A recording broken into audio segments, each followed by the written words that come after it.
ನಮಸ್ಕಾರ ವೀಕ್ಷಕರೇ, lab doctor ಚಾನೆಲ್ಗೆ ಸ್ವಾಗತ. If you new to the ಚಾನಲನ್ನು ಪ್ಲೀಸ್ ಲೈಕ್ ಮಾಡಿ, ಶೇರ್ ಮಾಡಿ ಮತ್ತು ಸಬ್ಸ್ಕ್ರೈಬ್ ಮಾಡಿ. ಬಿಕಾಸ್ ನೀವು ಹೀಗೆ ಮಾಡೋದ್ರಿಂದ ಇದು ನಮಗೊಂದು ಮೋಟಿವೇಶನನ್ನು ಕೊಡುತ್ತೆ, ನಿಮಗೆ ಒಳ್ಳೆಯ ಕಂಟೆಂಟ್ಸ್ ಇರುವಂಥ ಮೆಡಿಕಲ್ ವೀಡಿಯೋಸನ್ನು ಪ್ರಸ್ತುತಪಡಿಸಲಿಕ್ಕೆ. ಸೊ ಇವತ್ತಿನ ವಿಡಿಯೋದಲ್ಲಿ ನಾವು ಈ ಪ್ರೆಗ್ನೆನ್ಸಿಯ ಟೈಮಲ್ಲಿ ಏನೇನು ಥೈರಾಯ್ಡ್ ಪ್ರಾಬ್ಲಮ್ ಬರ್ಬೋದು, ಅಥವಾ ಈ ಥೈರಾಯ್ಡ್ ಪ್ರಾಬ್ಲಮ್ ಇದ್ದವರಿಗೆ ಈ ಪ್ರೆಗ್ನೆನ್ಸಿಯನ್ನು ಮೇಂಟೈನ್ ಮಾಡಲು ಎಷ್ಟು ಪ್ರಾಬ್ಲಮ್ಮು, ಏನು ಪ್ರಾಬ್ಲಮ್ ಬರ್ತಾ ಇರಬಹುದು, ಇದರ ಬಗ್ಗೆ ಸ್ವಲ್ಪ ಮಾಹಿತಿಯನ್ನು ಪಡೆದುಕೊಳ್ಳೋಣ. ಥೈರಾಯ್ಡ್ ಗ್ರಂಥಿ ಅನ್ನೋದು ಒಂದು ಬಹಳ ಇಂಪಾರ್ಟೆಂಟ್ ಎಂಡೋಕ್ರೈನ್ ಆರ್ಗನ್ ನಮ್ಮ ಬಾಡಿಯಲ್ಲಿ. ಬಹಳಷ್ಟು ಕೆಲಸವನ್ನು ಅದು ಮಾಡ್ತಾ ಇರುತ್ತೆ, ಇನ್ಕ್ಲೂಡಿಂಗ್ ನಿಮ್ಮ ಹಾರ್ಟ್ ಬೀಟನ್ನು ಸಹ ಮೇಂಟೈನ್ ಮಾಡಲಿಕ್ಕೆ ಈ ಹಾರ್ಮೋನ್ ಬೇಕಾಗತ್ತೆ. ಥೈರಾಯ್ಡ್ ಗ್ರಂಥಿ ಏನಿದೆ, ನಮ್ಮ ಈ ಕುತ್ತಿಗೆ ಮುಂಭಾಗದಲ್ಲಿ ಇರುವಂಥ ಒಂದು ಬಟರ್ಫ್ಲೈ ಶೇಪ್ಡ್ ಗ್ಲ್ಯಾಂಡ್ ಇದು. ಕೆಲವೊಮ್ಮೆ ಈ ಗ್ರಂಥಿ ಬಹಳಷ್ಟು ಹಾರ್ಮೋನ್ಸನ್ನು ಪ್ರೊಡ್ಯೂಸ್ ಮಾಡಲಿಕ್ಕೆ ಶುರುವಾಗತ್ತೆ, ಅದನ್ನು ನಾವು ಹೈಪರ್ ಥೈರಾಯ್ಡಿಸಮ್ ಅಂತೇವೆ. ಕೆಲವೊಮ್ಮೆ ಅದು ಬಹಳ ಕಡಿಮೆ ಹಾರ್ಮೋನ್ಸನ್ನು ಪ್ರೊಡ್ಯೂಸ್ ಮಾಡಲಿಕ್ಕೆ ಶುರುವಾಗತ್ತೆ, ಅದನ್ನು ನಾವು ಹೈಪೋಥೈರಾಯ್ಡ್ ಅಂತ ಹೇಳ್ತಾ ಇರ್ತೇವೆ.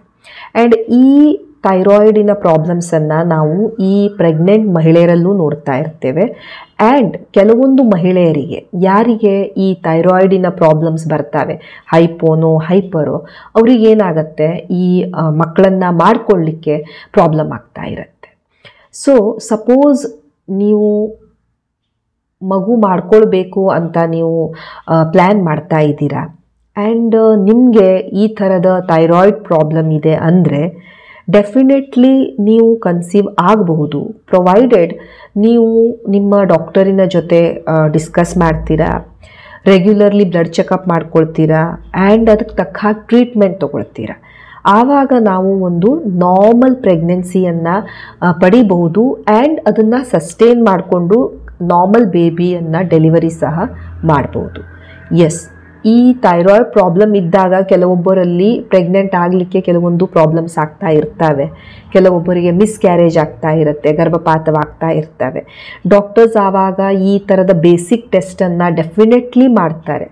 ಯಾವುದೇ ಮಹಿಳೆ ಒಂದು ಸಲ ಬಹಳ ಅವಳಿಗೆ ಅಬಾರ್ಷನ್ ಆಗ್ತಾ ಇದೆ, ಪ್ರೆಗ್ನೆನ್ಸಿ ನಿಲ್ತಾ ಇಲ್ಲ, ಈ ಥರದ್ದೆಲ್ಲ ಪ್ರಾಬ್ಲಮ್ ಇದ್ದಾಗ ಡಾಕ್ಟರ್ಸ್ ಡೆಫಿನೆಟ್ಲಿ ಥೈರಾಯ್ಡ್ ಟೆಸ್ಟನ್ನು ಮಾಡಲಿಕ್ಕೆ ಹೇಳ್ತಾರೆ. ಆ್ಯಂಡ್ ಆ ಥೈರಾಯ್ಡಲ್ಲಿ ಏನಾದರೂ ಅವರಿಗೆ ಹೆಚ್ಚು ಕಡಿಮೆ ಕಾಣ್ತು ಅಂದಾಗ ಡಾಕ್ಟರ್ಸ್ ಇದಕ್ಕೆ ಟ್ರೀಟ್ಮೆಂಟನ್ನು ಕೊಡ್ತಾರೆ. ಆ್ಯಂಡ್ ಟ್ರೀಟ್ಮೆಂಟ್ ಇಂದ ನೀವು ಒಂದು ನಾರ್ಮಲ್ ಪ್ರೆಗ್ನೆನ್ಸಿಯನ್ನು ಪಡೆಯಬಹುದು. ನಿಮಗಾಗಲಿ ನಿಮ್ಮ ಮಗುವಿಗಾಗಲಿ ಏನೂ ಪ್ರಾಬ್ಲಮ್ ಇರದೆ ನೀವು ಒಂದು ಹೆಲ್ದಿ ಬೇಬಿಯನ್ನು ಸಹ ಡೆಲಿವರ್ ಮಾಡ್ಬೋದು. ಬಟ್ ಬಹಳಷ್ಟು ಡೌಟ್ಸ್ ಇರ್ತವೆ, ಈ ಔಷಧಿಗಳನ್ನು ತೆಗೆದುಕೊಂಡ್ರೆ ನನ್ನ ಮಗುವಿಗೇನಾದರೂ ಪ್ರಾಬ್ಲಮ್ ಆಗ್ಬೋದಾ, ಈ ಔಷಧಿಗಳಿಂದ ನನಗೆ ಹುಟ್ಟುವಂಥ ಮಗುವಿಗೇನಾದರೂ ಪ್ರಾಬ್ಲಮ್ ಬರ್ಬೋದಾ ಅಂತ ಎಲ್ಲ. ಸೊ ಇದ್ರ ಬಗ್ಗೆ ನಾವು in the coming part of the video discuss ಮಾಡೋಣ. ಬಟ್ ನೆನ್ಪಿಟ್ಕೊಳ್ಳಿ, ಥೈರಾಯ್ಡ್ ಪ್ರಾಬ್ಲಮ್ ಇದ್ದವರೂ ಸಹ ಕನ್ಸೀವ್ ಆಗ್ಬೋದು, ಮಕ್ಕಳನ್ನು ಮಾಡ್ಕೊಳ್ಬೋದು, ಪ್ರೊವೈಡೆಡ್ ನಿಮ್ಮ ಡಾಕ್ಟರನ್ನ ಭೇಟಿ ಹಾಕ್ಕೊಂಡು ಅದಕ್ಕೆ ತಕ್ಕ ಟ್ರೀಟ್ಮೆಂಟನ್ನು ತೆಗೆದುಕೊಂಡ ಮೇಲೆ ಇವೆಲ್ಲ ಸಾಧ್ಯತೆ ಇರ್ತವೆ. ಸೊ ಥೈರಾಯ್ಡ್ ಹಾರ್ಮೋನ್ಸ್ ಈ ಪ್ರೆಗ್ನೆನ್ಸಿಯಲ್ಲಿ ಏನು ರೋಲನ್ನು ಪ್ಲೇ ಮಾಡ್ತಿರ್ತವೆ ನೋಡಿ. ಫಸ್ಟ್ 3 months ಪ್ರೆಗ್ನೆನ್ಸಿಯಲ್ಲಿ ಈ ನಿಮ್ಮ ಹೊಟ್ಟೆಯಲ್ಲಿ ಇರುವಂಥ ಮಗುವಿಗೆ ಥೈರಾಯ್ಡನ್ನು ಮಾಡ್ಕೊಳ್ಳೋಕ್ಕಾಗ್ತಾನೇ ಇಲ್ಲ, ಥೈರಾಯ್ಡ್ ಗ್ರಂಥಿಗೆ ಹಾರ್ಮೋನನ್ನು ಪ್ರೊಡ್ಯೂಸ್ ಮಾಡೋಕ್ಕಾಗ್ತಾ ಇರೋದಿಲ್ಲ, ಅದು ನಿಮ್ಮ ಥೈರಾಯ್ಡ್ ಮೇಲೆ ಡಿಪೆಂಡ್ ಆಗಿರುತ್ತೆ. ಸೊ ನೀವೇ ಹೈಪೋಥೈರಾಯ್ಡ್ ಇದ್ದೀರಾ, ನಿಮಗೆ ಥೈರಾಯ್ಡ್ ಕಡಿಮೆ ಹೆಚ್ಚು ಇದೆ ಅಂದಾಗ ಅದು ನಿಮ್ಮಿಂದಾನೇ ಥೈರಾಯ್ಡನ್ನು ತೆಗೆದುಕೊಳ್ತಾ ಇರುತ್ತೆ. ಸೊ ನಿಮಗೆ ಪ್ರಾಬ್ಲಮ್ ಇತ್ತು ಅಂದರೆ ಅದಕ್ಕೆ ಸರಿಯಾದ ಥೈರಾಯ್ಡ್ ಸಿಗೋದಿಲ್ಲ. ಆ್ಯಂಡ್ ಥೈರಾಯ್ಡ್ ಬಹಳ ಇಂಪಾರ್ಟೆಂಟ್ ಇರುತ್ತೆ ಮಗುವಿನ ಬ್ರೈನಿನ ಡೆವಲಪ್ಮೆಂಟಿಗೆಲ್ಲ. ಸೊ ಥೈರಾಯ್ಡ್ ಬಹಳ ಇಂಪಾರ್ಟೆಂಟ್ ಒಂದು ಹಾರ್ಮೋನ್ ಆಗಿರುತ್ತೆ ಮಗುವಿನ ಡೆವಲಪ್ಮೆಂಟಿಗೆ. ಸೊ ಪ್ರೆಗ್ನೆನ್ಸಿಯಲ್ಲಿ ನೀವು ಆಲ್ರೆಡಿ ಥೈರಾಯ್ಡ್ ಪೇಷಂಟು, ಥೈರಾಯ್ಡ್ ಗುಳಿಗೆ ತೆಗೆದುಕೊಳ್ತಾ ಇದ್ದೀರಾ ಅಂದಾಗ ನೀವು ಥೈರಾಯ್ಡ್ ಗುಳಿಗೆಯನ್ನು ಕಂಟಿನ್ಯೂ ಮಾಡಬೇಕಾಗತ್ತೆ, ಸೊ ದ್ಯಾಟ್ ನಿಮ್ಮ ಮಗುವಿಗೇನು ಪ್ರಾಬ್ಲಮ್ ಆಗಬಾರ್ದು. ಯಾಕಂದರೆ ಫಸ್ಟ್ 3 months ನಿಮ್ಮ ಮಗುವಿಗೆ ತನ್ನದೇ ಆದ ಥೈರಾಯ್ಡ್ ಹಾರ್ಮೋನನ್ನು ಪ್ರೊಡ್ಯೂಸ್ ಮಾಡುವಂಥ ಕೆಪ್ಯಾಸಿಟಿ ಇರೋದಿಲ್ಲ. ನೀವು ತೆಗೆದುಕೊಳ್ಳುವ ಥೈರಾಯ್ಡ್ ಹಾರ್ಮೋನ್ನಿಂದ ಅದಕ್ಕೇನಾದರೂ ಡಿಫೆಕ್ಟ್ ಆಗೋದು, ಅದಕ್ಕೇನಾದರೂ ಅಬ್ನಾರ್ಮಲಿಟಿ ಆಗೋದು ಆ ಥರ ಆಗ್ತಾ ಇರೋದಿಲ್ಲ. ಎಸ್, ನೀವು ತೆಗೆದುಕೊಳ್ಳದೆ ಇದ್ದರೆ ಆವಾಗ ಅದಕ್ಕೆ ಪ್ರಾಬ್ಲಮ್ ಆಗುವಂಥ ಚಾನ್ಸಸ್ ಇರುತ್ತೆ.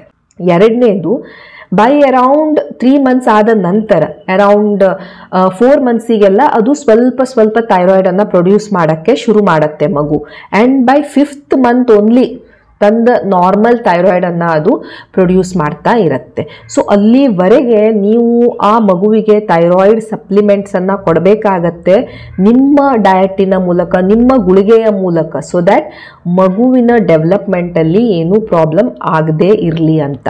ಬಹಳಷ್ಟು ಸಲ ಮಹಿಳೆಯರು ನಾನು ನೋಡಿದ್ದೇನೆ, ಈ ಗುಳಿಗೆ ತೊಗೊಂಡ್ರೆ ಹುಟ್ಟುವಂಥ ಮಗುವಿಗೇನೋ ಪ್ರಾಬ್ಲಮ್ ಆಗುತ್ತೆ, ಅದಕ್ಕೂ ಥೈರಾಯ್ಡ್ ಪ್ರಾಬ್ಲಮ್ ಬರುತ್ತೆ ಅಂತ ನಾನು ನಿಲ್ಲಿಸ್ಬಿಟ್ಟೆ ಅಂತಾರೆ. ಬಟ್ ನೀವು ನಿಲ್ಲಿಸಿದ್ರೆ ಇದರಿಂದಾನೇ ಪ್ರಾಬ್ಲಮ್ ಆಗ್ತಾ ಇರುತ್ತೆ. ಸೊ ಪ್ಲೀಸ್ ನಿಮ್ಮ ಡಾಕ್ಟರಿನ ಜೊತೆ ಡಿಸ್ಕಸ್ ಮಾಡಿ. ಅವರು ನಿಲ್ಲಿಸು ಅಂದರೆ ಮಾತ್ರ ನೀವು ಈ ಥರದ ಡಿಸಿಷನನ್ನು ಮಾಡಬೇಕೇ ಹೊರತು ನೀವಾಗಿಯೇ ಗುಳಿಗೆಯನ್ನು ನಿಲ್ಲಿಸೋದು, ನೀವಾಗಿಯೇ ಗುಳಿಗೆ ಡೋಸನ್ನು ಕಡಿಮೆ ಮಾಡ್ಕೊಳ್ಳೋದು, ಅರ್ಧ ಗುಳಿಗೆ ತಗೊಳ್ಳೋದು, ಈ ಥರದ್ದೆಲ್ಲ ಮಾಡ್ತಾ ಇರಬೇಡಿ. ಬಿಕಾಸ್ ಇದಕ್ಕೆ ಒಂದು ರೀಸನ್ ಇದೆ. ಆದ್ದರಿಂದ ನಾವು ಔಷಧಿಗಳನ್ನು ಕರೆಕ್ಟಾಗಿ ತೆಗೆದುಕೊಳ್ಳಿ ಅಂತ ಹೇಳ್ತಾ ಇರ್ತೇವೆ. ಪ್ರೆಗ್ನೆನ್ಸಿ ಆದಲ್ಲಿ ಥೈರಾಯ್ಡಿನ ಕೆಲವೊಂದು ಪ್ರಾಬ್ಲಮ್ಸ್ ಬರ್ಬೋದು. ಒಂದು ಹೈಪರ್ ಥೈರಾಯ್ಡಿಸಮ್. ನಿಮ್ಮ ಥೈರಾಯ್ಡ್ ಗ್ರಂಥಿ ಸಡನ್ಲಿ ನಿಮ್ಮ ಗರ್ಭಾವಸ್ಥೆಯಲ್ಲಿ ಜಾಸ್ತಿ ಥೈರಾಯ್ಡ್ ಹಾರ್ಮೋನ್ಸನ್ನು ಪ್ರೊಡ್ಯೂಸ್ ಮಾಡ್ತಾ ಇದೆ. ಅಂದರೆ ಅದನ್ನು ನಾವು ಏನು ಹೇಳ್ತೇವೆ, ಹೈಪರ್ ಥೈರಾಯ್ಡಿಸಮ್ ಅಂತ ಹೇಳ್ತಾ ಇರ್ತೇವೆ. ಇದರಲ್ಲಿ ಏನಾಗುತ್ತೆ, ನಿಮ್ಮ TSH ಕಡಿಮೆ ಇರುತ್ತೆ, TSH ಕಡಿಮೆ ಇರುತ್ತೆ ಆ್ಯಂಡ್ T3 T4 ಜಾಸ್ತಿ ಆಗುತ್ತೆ. ಪೇಷಂಟ್ ತುಂಬ ನರ್ವಸ್ ಆಗೋದು, ಆ್ಯಂಕ್ಷಿಯಸ್ ಆಗೋದು, ಖಿನ್ನತೆ ಆಗೋದು, ಕೈಕಾಲೆಲ್ಲ ನಡುಗೋದು, ಈ ಥರದ್ದೆಲ್ಲ ಪ್ರಾಬ್ಲಮ್ಸ್ ಬರೋಕ್ಕೆ ಶುರು ಆಗ್ತವೆ. ಪೇಷಂಟಿಗೆ ಪ್ರೆಗ್ನೆನ್ಸಿಯಲ್ಲಿ ಏನು ನಾರ್ಮಲ್ ವೇಟ್ ಗೇನ್ ಆಗಬೇಕಾಗತ್ತೆ ಅದು ಗೇನ್ ಆಗ್ತಾ ಇರೋದಿಲ್ಲ. ಈ ಥರದ್ದೆಲ್ಲ ಲಕ್ಷಣಗಳು ಬರ್ತಾ ಇರಬಹುದು. ಸೊ ಮೇನ್ ಕಾರಣ ಏನು ಈ ಥರದ ಹೈಪರ್ ಥೈರಾಯ್ಡಿಸಮ್ ಬರೋದಕ್ಕೆ? Graves disease. ಅಂದರೆ ಈ ಕಂಡೀಷನ್ಸಲ್ಲಿ ಏನಾಗುತ್ತೆ, ನಮ್ಮ ಬಾಡಿ ಥೈರಾಯ್ಡನ್ನು ಒಂದು ಬೇರೆ ಅಂಗ ಅಂತ ತಿಳ್ಕೊಂಡು ಅದರ ಅಗೇನ್ಸ್ಟೇ ಫೈಟ್ ಮಾಡೋಕ್ಕೆ ಶುರು ಆಗುತ್ತೆ. ಆಟೋ ಇಮ್ಯೂನ್ ಆ್ಯಂಟಿಬಾಡೀಸ್ ಪ್ರೊಡ್ಯೂಸ್ ಮಾಡೋಕ್ಕೆ ಶುರು ಮಾಡುತ್ತೆ ಆ್ಯಂಡ್ ಥೈರಾಯ್ಡನ್ನು ಡ್ಯಾಮೇಜ್ ಮಾಡ್ತಾ ಇರುತ್ತೆ. ಸೊ ಈ ಹೈಪರ್ ಥೈರಾಯ್ಡಿಸಮ್ ಜಾಸ್ತಿ ಥೈರಾಯ್ಡನ್ನು ಪ್ರೊಡ್ಯೂಸ್ ಮಾಡಿದರೆ ಏನಾಗ್ಬೋದು, ಟೈಮ್ಗಿಂತ ಬೇಗನೆ ಡೆಲಿವರಿ ಆಗಿಬಿಡ್ಬೋದು, ಪ್ರೀಮೆಚ್ಯೂರ್ ಬರ್ತ್ ಆಗಿಬಿಡ್ಬೋದು, ಅಥವಾ ನಿಮಗೆ ಆ ಟೈಮಲ್ಲಿ BP ಡೆವಲಪ್ ಆಗ್ಬೋದು, ಪ್ರೀ ಎಕ್ಲಾಂಪ್ಸಿಯಾ ಆಗಬಹುದು, ಮಿಸ್ಕ್ಯಾರೇಜ್ ಆಗಿ ಹೋಗ್ಬೋದು, ಗರ್ಭಪಾತವಾಗ್ಬಿಡ್ಬೋದು, ಲೋ ಬರ್ತ್ ವೇಟ್, ಹುಟ್ಟಿದಂಥ ಮಗುವಿನ ಬರ್ತ್ ವೇಟ್ ಬಹಳ ಕಡಿಮೆ ಆಗಿಬಿಡ್ಬೋದು. ಕೆಲವೊಮ್ಮೆ ಈ ಗ್ರೇವ್ಸ್ ಡಿಸೀಸ್ ಏನಿದೆ ಮಗುವನ್ನು ಸಹ ಎಫೆಕ್ಟ್ ಮಾಡ್ಬೋದು. ಸೊ ಹೈಪರ್ ಥೈರಾಯ್ಡಿಸಮ್ ಆದಾಗ ಎಲ್ಲ ಪೇಷಂಟ್ಸಿಗೂ ನಾವು ಟ್ರೀಟ್ಮೆಂಟನ್ನು ಕೊಡ್ತಾ ಇರೋದಿಲ್ಲ. ಈ ಹೈಪರ್ ಥೈರಾಯ್ಡಿಸಮ್ ಬಹಳ ಸಿವಿಯರ್ ಆಗಿದೆ, ಬಹಳ ನಿಮಗೆ ಅದು ಪ್ರಾಬ್ಲಮನ್ನು ಉಂಟು ಮಾಡ್ತಾ ಇದೆ, ಬಹಳ ವಾಮಿಟಿಂಗ್ ಎಕ್ಸೆಟ್ರಾ ಈ ಹೈಪರ್ ಥೈರಾಯ್ಡಿಂದ ಆಗ್ತಾ ಇದೆ ಅಂದಾಗ ಡಾಕ್ಟರ್ ನಿಮಗೆ ಕೆಲವೊಂದು ಔಷಧಿಗಳನ್ನ ಕೊಡ್ಬೋದು. ಎಸ್, ಇದಕ್ಕೆ ಔಷಧಿಗಳಿದ್ದಾವೆ, ಮೆಥಿಮಾಝೋಲ್, ಪ್ರೊಪೈಲ್ ಥೈಯೂರೆಸಿಲ್ ಎಕ್ಸೆಟ್ರಾ, ಆ್ಯಂಡ್ ಈ ಔಷಧಿಗಳನ್ನು ಡಾಕ್ಟರ್ಸ್ ನಿಮಗೆ ಅಡ್ವೈಸ್ ಮಾಡ್ತಾರೆ. ಸೊ ನೆಕ್ಸ್ಟ್ ಪ್ರಾಬ್ಲಮ್ ಏನು ಬರ್ಬೋದು ಮಹಿಳೆಗೆ, ಹೈಪೋಥೈರಾಯ್ಡಿಸಮ್. ಹೈಪೋಥೈರಾಯ್ಡಿಸಮ್ ಅಂದರೆ ಈ ಮಹಿಳೆಯ ಥೈರಾಯ್ಡ್ ಗ್ರಂಥಿ ಕಡಿಮೆ ಹಾರ್ಮೋನ್ಸನ್ನು ಪ್ರೊಡ್ಯೂಸ್ ಮಾಡ್ತಾ ಇದೆ. ಅಂದರೆ ಅವಳಿಗೆ T3 T4 ಕಡಿಮೆ ಇರುತ್ತೆ, TSH ಇದರಲ್ಲಿ ಹೆಚ್ಚಿಗೆ ಇರುತ್ತೆ. ಸೊ TSH ಹೆಚ್ಚಿಗೆ ಬಂತು ಅಂದರೆ ಅದು ಹೈಪೋಥೈರಾಯ್ಡಿಸಮ್, TSH ಕಡಿಮೆ ಬಂತು ಅಂದರೆ ಅದು ಹೈಪರ್ ಥೈರಾಯ್ಡಿಸಮ್. ಸೊ ಈ ಹೈಪೋಥೈರಾಯ್ಡಿಸಮ್ ಅಲ್ಲಿ ಮಹಿಳೆಗೆ ಏನು ಸಿಂಪ್ಟಮ್ಸ್ ಬರ್ತವೆ, ಬಹಳ ಸುಸ್ತಾಗೋದು, ಅವಳಿಗೆ ಮಲಬದ್ಧತೆ ಆಗೋದು, ಬಹಳ ಟಯರ್ಡ್ ಫೀಲ್ ಆಗ್ತಾ ಇರೋದು, ಈ ರೀತಿ ಸಿಂಪ್ಟಮ್ಸ್ ಬರ್ತಾ ಇರ್ಬೋದು. ಆ್ಯಂಡ್ ಈ ಹೈಪೋಥೈರಾಯ್ಡ್ ಆಗೋಕ್ಕೆ ಏನು ಕಾರಣ ಇರುತ್ತೆ, ಇದರಲ್ಲೂ ಸಹ ಕೆಲವೊಂದು ಆ್ಯಂಟಿಬಾಡೀಸ್ ಆ ಮಹಿಳೆಗೆ ಡೆವಲಪ್ ಆಗ್ಬೋದು ಅವಳ ಥೈರಾಯ್ಡ್ ಗ್ರಂಥಿಯ against, like in Hashimoto thyroiditis ಅಂತ ನಾವೇನು ಹೇಳ್ತಿರ್ತೇವೆ. ಆ್ಯಂಡ್ ಅವು ಈ ಥೈರಾಯ್ಡ್ ಪ್ರಾಬ್ಲಮ್ಸನ್ನು ಮಾಡ್ತಾ ಇರ್ಬೋದು. ಈ ಹೈಪೋಥೈರಾಯ್ಡ್ ಆದರೂ ಸಹ ಮಗುವಿಗೆ ಕೆಲವೊಂದು ಪ್ರಾಬ್ಲಮ್ಸ್ ಬರ್ಬೋದು, ಅಥವಾ ನಿಮಗೆ ಪ್ರೆಗ್ನೆನ್ಸಿ ಕಾಂಪ್ಲಿಕೇಶನ್ಸ್ ಆಗ್ಬೋದು, ನಿಮಗೆ ರಕ್ತಹೀನತೆ ಆಗ್ಬೋದು, ನಿಮಗೆ BP ಡೆವಲಪ್ ಆಗ್ಬೋದು, ನಿಮಗೆ ಹುಟ್ಟುವಂಥ ಮಗುವಿನ ವೇಟ್ ಬಹಳ ಕಡಿಮೆ ಇರ್ಬೋದು, ನಿಮಗೆ ಅಬಾರ್ಷನ್, ಮಿಸ್ಕ್ಯಾರೇಜ್ ಆಗ್ತಾ ಹೋಗ್ಬೋದು, ಸ್ಟಿಲ್ ಬರ್ತ್ ಆಗ್ಬೋದು. ಇವೆಲ್ಲ ಪ್ರಾಬ್ಲಮ್ಸ್ ಬರ್ಬೋದು ಬಿಕಾಸ್ ಆಫ್ ಹೈಪೋಥೈರಾಯ್ಡಿಸಮ್. ಆ್ಯಂಡ್ ನಾನು ಆಲ್ರೆಡಿ ಹೇಳಿದೆ, ಈ ಹೈಪೋಥೈರಾಯ್ಡಿಸಮ್ ಇದ್ದಾಗ ಏನಾಗುತ್ತೆ, ನಿಮ್ಮ ಥೈರಾಯ್ಡ್ ಗ್ರಂಥಿ ಕಡಿಮೆ ಥೈರಾಯ್ಡನ್ನು ಪ್ರೊಡ್ಯೂಸ್ ಮಾಡ್ತಾ ಇರುತ್ತೆ. ಸೊ ನಿಮಗೆ ಕಡಿಮೆ ಥೈರಾಯ್ಡ್ ಹಾರ್ಮೋನ್ ಇರುತ್ತೆ, ಸೊ ನಿಮಗೆ ಕಡಿಮೆ ಥೈರಾಯ್ಡ್ ಇರುತ್ತೆ, ಆ್ಯಂಡ್ ನಿಮ್ಮ ಹೊಟ್ಟೆಯಲ್ಲಿ ಇರುವ ಮಗು ಯಾವುದು ನಿಮ್ಮ ಥೈರಾಯ್ಡ್ ಮೇಲೆ ಡಿಪೆಂಡೆಂಟ್ ಆಗಿರುತ್ತೆ, ಅದಕ್ಕೂ ಸಹ ಕಡಿಮೆ ಥೈರಾಯ್ಡ್ ಸಿಗ್ತಾ ಇರುತ್ತೆ. ಆ್ಯಂಡ್ ಥೈರಾಯ್ಡ್ ಬಹಳ ಇಂಪಾರ್ಟೆಂಟ್ ಇರುತ್ತೆ ಮಗುವಿನ ಬ್ರೈನಿನ ಡೆವಲಪ್ಮೆಂಟಿಗೆ. ಸೊ ನೀವು ಫಸ್ಟ್ 3 ಮಂತ್ಸಲ್ಲಿ ಏನಾದರೂ ನಿಮಗೆ ಹೈಪೋಥೈರಾಯ್ಡಿಸಮ್ ಇದೆ ಅಂದಾಗ ನಾವು ಈ ಔಷಧಿ ಲಿವೋಥೈರಾಕ್ಸಿನ್ ಔಷಧಿಯನ್ನು ನಿಮಗೆ ಕೊಡಲೇಬೇಕಾಗತ್ತೆ. ಸೊ ದ್ಯಾಟ್ ನಿಮ್ಮ ಮಗುವಿಗೂ ಸಹ ಆ ಥೈರಾಯ್ಡ್ ಹೋಗಲಿ, ಅದರ ಬ್ರೈನಿನ ಡೆವಲಪ್ಮೆಂಟ್ ಎಲ್ಲ ಸರಿಯಾಗಲಿ ಅಂತ. ಇಲ್ಲ ಅಂದರೆ ಈ ಮಗುವಿನ ಬ್ರೈನಿನ ಡೆವಲಪ್ಮೆಂಟ್ ಆಗೋದಿಲ್ಲ, ಈ ಥರದ ಕಾಂಪ್ಲಿಕೇಶನ್ಸ್ ಮಗುವಿನಲ್ಲಿ ಸಹ ಡೆವಲಪ್ ಆಗುವಂಥ ಚಾನ್ಸಸ್ ಇರ್ತವೆ. ಮಹಿಳೆಗೆ ಮೊದಲೇ ಥೈರಾಯ್ಡ್ ಪ್ರಾಬ್ಲಮ್ ಇತ್ತು ಆ್ಯಂಡ್ ಈಗ ಅವಳು ಪ್ರೆಗ್ನೆಂಟ್ ಆಗಿದ್ದಾಳೆ ಅಂದಾಗ ಡಾಕ್ಟರ್ಸ್ ಡೋಸನ್ನು ಮಾನಿಟರ್ ಮಾಡ್ತಾ ಇರ್ತಾರೆ, ಹೆಚ್ಚು ಕಡಿಮೆ ಮಾಡ್ತಾ ಇರ್ತಾರೆ, ರೆಗ್ಯುಲರ್ಲಿ ಫಾಲೋ ಅಪ್ ಸಹ ಮಾಡ್ತಾ ಇರ್ತಾರೆ. ನಿಮಗೆ ಮೊದಲೇ ಥೈರಾಯ್ಡ್ ಪ್ರಾಬ್ಲಮ್ ಇತ್ತು, ನೀವು ಗುಳಿಗೆಗಳನ್ನು ತೆಗೆದುಕೊಳ್ತಾ ಇದ್ದೀರಾ ಅಂದಾಗ ವಿತೌಟ್ ಡಾಕ್ಟರ್ ಹೇಳೋಕ್ಕಿಂತ ಮೊದಲೇ ಅವ್ರು ನಿಮ್ಮ ಪಕ್ಕದ ಮನೆಯವ್ರು ಹೇಳಿದರು, ನಿಮ್ಮ ಫ್ರೆಂಡ್ ಯಾರೋ ಹೇಳಿದರು ಅಂದ ಮಾತ್ರಕ್ಕೆ ಗುಳಿಗೆಗಳನ್ನು ನಿಲ್ಲಿಸೋದಾಗಲಿ, ಒಂದು ಗುಳಿಗೆಯಿಂದ ಅರ್ಧ ಗುಳಿಗೆ ಮಾಡೋದಾಗಲಿ, ಈ ಥರದ ಚೇಂಜಸ್ಸನ್ನು ನೀವಾಗಲೇ ಪ್ಲೀಸ್ ಮಾಡಲಿಕ್ಕೆ ಹೋಗಬೇಡಿ. ಕೆಲವೊಂದು ಸಲ ಮಹಿಳೆಯರಲ್ಲಿ ಇನ್ನೊಂದು ಪ್ರಾಬ್ಲಮ್ ಬರುತ್ತೆ, ಅದನ್ನು ನಾವು ಪೋಸ್ಟ್ ಪಾರ್ಟಮ್ ಥೈರಾಯ್ಡೈಟಿಸ್ ಅಂತೀವಿ. ಅಂದರೆ ಡೆಲಿವರಿ ಆದಮೇಲೆ ಆ ಮಹಿಳೆಗೆ ಥೈರಾಯ್ಡ್ ಪ್ರಾಬ್ಲಮ್ ಬರ್ಬೋದು. ಇದರಲ್ಲಿ ಏನಾಗುತ್ತೆ, ನಮ್ಮ ಥೈರಾಯ್ಡ್ ಗ್ರಂಥಿಯ ಅಗೇನ್ಸ್ಟ್ ನಮ್ಮ ಬಾಡಿ ಫೈಟ್ ಮಾಡುತ್ತೆ.